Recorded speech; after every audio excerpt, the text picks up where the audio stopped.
We're at GMCO's Denver yard today, and it's Fill a Tote Day. Why do you need to know how to do this? Because some of our customers don't have storage tanks. So Bill Langren's going to show us how it's done. Good morning. Today we're at one of GMCO's yards. We're going to go over the proper ways to load a tote for commercial use or residential use if you need to. What we're going to do is we're going to show you three methods today. We can load the tote from the bottom. We can also load the tote from the top. We can use a 3-inch hose, or we can use a 2-inch hose or a jumper hose at the top to fill the tote from the top.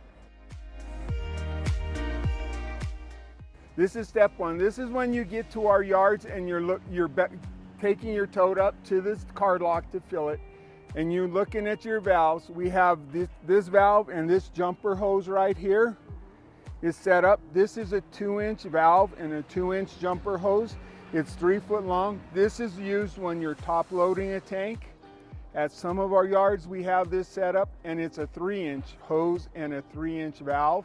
So when you top load from the tank, you can use this valve to control your flow, because our pumps are set up to where they're pumping up to 270 gallons a minute. So you use this to constrict the flow and to reduce it down, so it's a little bit manageable for you to load the tote. Okay, so now we're going to demonstrate filling the tote from the top. But the first step you want to do when you go to fill the tote from the top is, some of our locations have this anti-defoamer stuff. You want to be very careful because this is very expensive. So it only takes a cap full of this defoamer.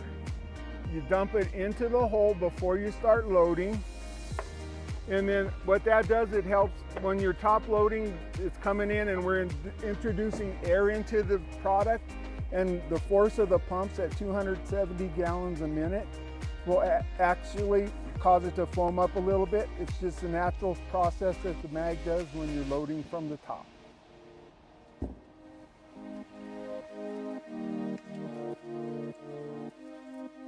Now that we've added the defoamer, we're going to go ahead and demonstrate how to fill the tote with a 2-inch line and a 3-inch line, and they both have a jumper line on there, a jumper hose.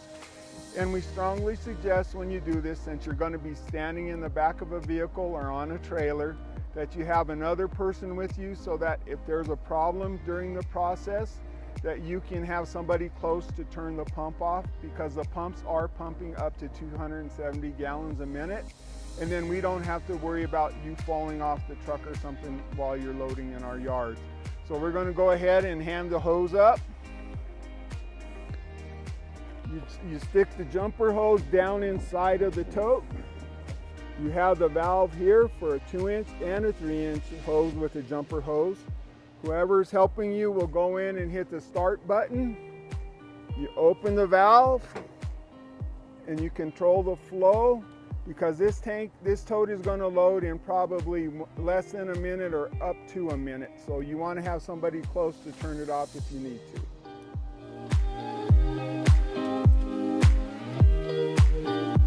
Okay, now we're going to demonstrate filling a tote from the bottom, as well as this one is not set up to load from the middle, but some totes load from the middle.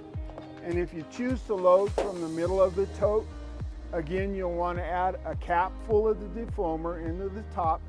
But with the bottom fill, usually you don't need the foamer, because it's going in and it doesn't foam up, because you're not introducing so much air to it. So now we're going to go ahead and hook the 2-inch hose up to the bottom of the tote.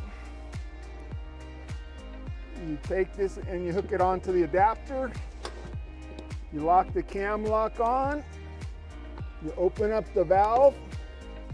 And then your assistant, whoever you bring to the facility to help you load, will go in and hit the start button, and you'll start filling the tote from the bottom.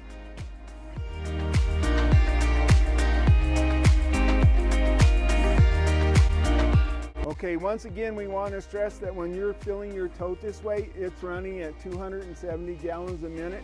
So this will take no time at all to load this tote from the bottom, and there's no way to restrict the flow or cut the flow down right here. So please be careful.